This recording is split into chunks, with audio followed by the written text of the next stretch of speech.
At first the weather was fine and still. The thrushes were calling, and in the swamps close by something alive droned pitifully with a sound like blowing into an empty bottle. A snipe flew by, and the shot aimed at it rang out with a gay, resounding note in the spring air. But when it began to get dark in the forest, a cold, penetrating wind blew inappropriately from the east, and everything sank into silence.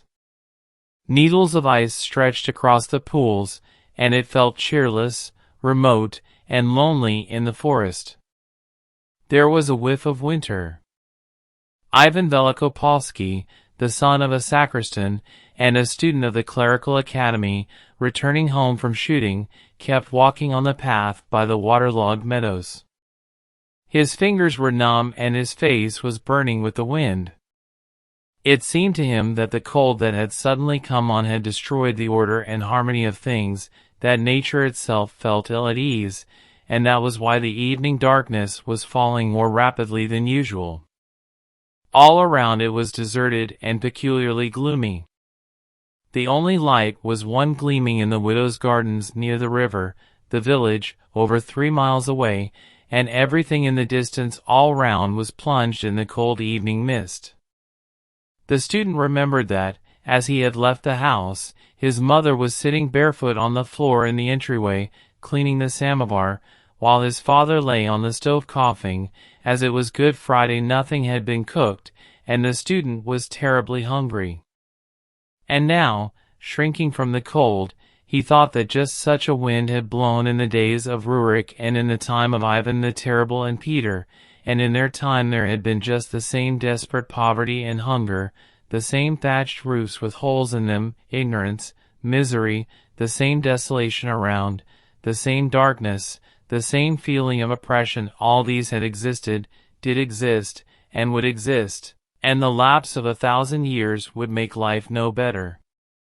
And he did not want to go home. The gardens were called the Widow's because they were kept by 2 widows, mother and daughter. A campfire was burning brightly with a crackling sound, throwing out light far around on the plowed earth. The widow Vasilisa, a tall, fat old woman in a man's coat, was standing by and looking thoughtfully into the fire. Her daughter Lukeria, a little pockmarked woman with a stupid-looking face, was sitting on the ground, washing a cauldron and spoons.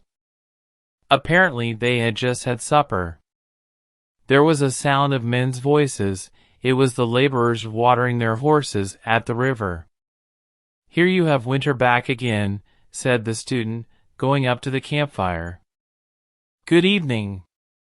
Vasilisa started, but at once recognized him and smiled cordially. "I did not know you, God bless you," she said. "You'll be rich." They talked.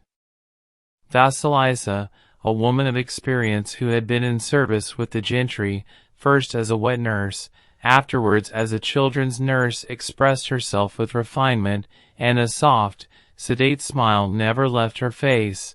Her daughter Lukeria, a village peasant woman who had been beaten by her husband, simply screwed up her eyes at the student and said nothing, and she had a strange expression like that of a deaf mute. "At just such a fire the Apostle Peter warmed himself," said the student, stretching out his hands to the fire, "so it must have been cold then, too. Ah, what a terrible night it must have been, Granny. An utterly dismal long night." He looked round at the darkness, shook his head abruptly and asked, "No doubt you have heard the reading of the 12 Apostles?" "Yes, I have," answered Vasilisa.